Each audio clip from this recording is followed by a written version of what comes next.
un réseau pédophile adorateur de Satan, dirigé par d'éminents démocrates qui enlèveraient et abuseraient d'enfants, qui les mangeraient et boiraient leur sang pour vivre éternellement. Le président Trump est là pour les combattre. Sa lutte conduira à l'arrestation de femmes et d'hommes politiques et de personnalités publiques comme George Soros, Bill Gates, Tom Hanks ou Oprah Winfrey. Ce scénario farfelu est à l'origine de QAnon, l'une des nébuleuses conspirationnistes les plus dangereuses de notre époque. Née sur Internet aux États-Unis, elle est rapidement passée du virtuel au réel. Et elle se répand maintenant dans le monde entier, y compris en Europe, à la faveur de la pandémie de Covid-19. Les pancartes QAnon affichant la lettre Q sont apparues pour la première fois en Europe lors de manifestations contre les restrictions liées au Covid-19, à Paris, Londres, mais aussi à Berlin.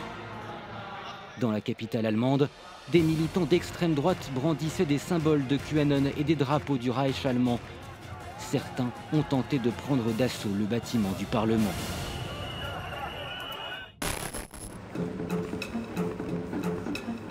Sous des apparences parfois inoffensives, la mouvance est perçue comme un vrai danger par les experts. Nous sommes à Constance, c'est là que se déroule la deuxième plus grande manifestation organisée en Allemagne depuis août 2020 pour protester contre les mesures gouvernementales visant à contenir la pandémie. Des groupes de plusieurs obédiences politiques sont réunis ici.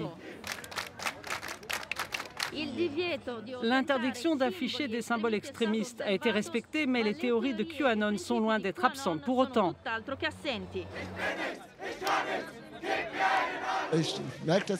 De mon point de vue, je pense que le gouvernement essaie de nous diviser en introduisant ces mesures.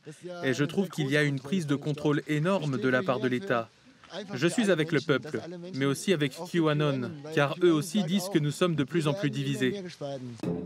Pour les chercheurs spécialistes de la théorie du complot, la crise du Covid-19 a donné de l'élan à QAnon en raison de l'incertitude liée à la pandémie et étant donné le caractère tentaculaire de cette nébuleuse conspirationniste.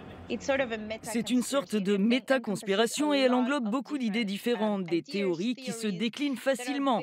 L'idée d'un État dans l'État dirigé par les élites mondiales face à une poignée de sauveurs comme Donald Trump et d'autres, cela s'adapte à de nombreux contextes politiques. Pour les Français, il s'agira de décrire Macron comme un pion de cet État profond, comme on l'appelle. Pour les Allemands, c'est Merkel qui est une marionnette de cet État dans l'État. C'est par ce biais que QAnon a attiré en Europe un ensemble hétéroclite de soutien. Des partisans aux idéologies différentes qui ont le choix parmi un large éventail de récits conspirationnistes. Certains sont contre les élites, d'autres sont anti-vaccins, des théories qui se chevauchent en partie autour de la certitude d'être manipulés.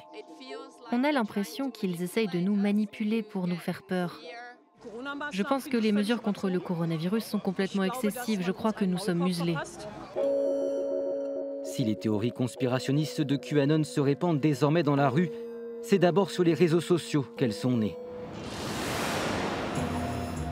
Le nombre de tweets liés à la mouvance est passé de 5 millions en 2017 à 12 millions cette année.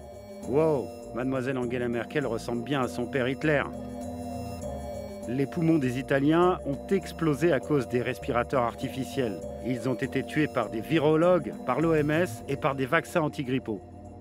Nous avons identifié environ 450 000 adeptes de QAnon à travers l'Europe, sur des comptes, des groupes, des pages, sur les réseaux sociaux et sur des sites Internet. En Europe, cela n'a commencé qu'à la fin 2019, début 2020, et en quelques mois seulement, QAnon a réussi à faire de très nombreux adeptes. QAnon signifie Q anonyme.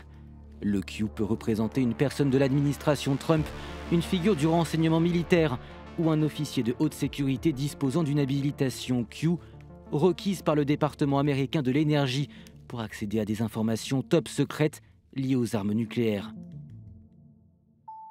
Face à la propagation des théories complotistes de QAnon, les réseaux sociaux ont pris des mesures. Twitter a interdit les 7000 comptes les plus virulents, mais plus de 93 000 restent actifs. Facebook a récemment supprimé les groupes et les pages liés à QAnon, ainsi que les comptes Instagram y faisant référence. Mais les partisans de la mouvance se rabattent sur un autre réseau social, Telegram. Au cœur des techniques de communication de QAnon, la désinformation et les fake news. La mouvance ne diffuse aucun fait, aucune source ou citation vérifiable. Nous en avons trouvé des exemples à Constance, bien que la plupart des participants ne se soient pas officiellement déclarés partisans de QAnon. Tout d'abord, je suis médecin, donc ce que je dis est médicalement prouvé. Je ne porte pas de masque. Je n'ai jamais porté de masque. Ce que vous portez ici est dangereux et cela tue des enfants. Pendant ce temps, en Allemagne, 3 enfants sont morts, essentiellement à cause du masque. Est-ce que cela a été prouvé? Presque. Selon la police allemande, il n'existe aucune preuve que des enfants soient morts à cause du port du masque.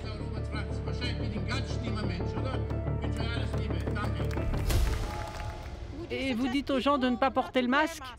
Oui, il ne faut pas le porter, il faut juste avoir un système immunitaire fort. Vous pouvez y arriver en prenant de la vitamine D3 pendant 2 ou 3 semaines. Vous êtes médecin? Non, je ne suis pas médecin, je suis mécanicien. Mais les gens qui prennent de la vitamine D3 ne meurent pas, les autres oui, à 98,9%. C'est une étude du Daily Mail. Le Daily Mail, c'est un journal. Oui, c'est un journal. Mais comment expliquer que des théories sans fondement scientifique et aussi dangereuses aient autant de succès? On peut se sentir unique en répandant des théories conspirationnistes. Vous êtes la personne qui voit la vérité. Les autres et toute une partie du système sont simplement naïfs. En Allemagne, on parle de moutons endormis pour nommer ceux qui ne croient pas aux théories conspirationnistes. Je prie pour que chacun se détourne des discours dominants. Je veux aussi que plus de personnes se réveillent. Aux États-Unis, le FBI a désigné QAnon comme une menace terroriste nationale. La mouvance est notamment liée à un meurtre, à un affrontement armé et à plusieurs arrestations. En Europe et surtout en Allemagne, ces partisans sont parfois issus des rangs de l'extrême droite. La croyance dans les théories du complot peut conduire à la violence et cela peut multiplier les risques de radicalisation. Nous savons en Allemagne que 25% de ceux qui croient en ces théories conspirationnistes disent qu'ils seraient capables d'utiliser la violence pour atteindre leurs objectifs. QAnon gagne de plus en plus de soutien aux États-Unis, dont une vingtaine de candidats républicains au Congrès. À quelques jours de la présidentielle américaine, Donald Trump n'a toujours pas pris ses distances avec la mouvance, devenue désormais beaucoup trop dangereuse pour être ignorée.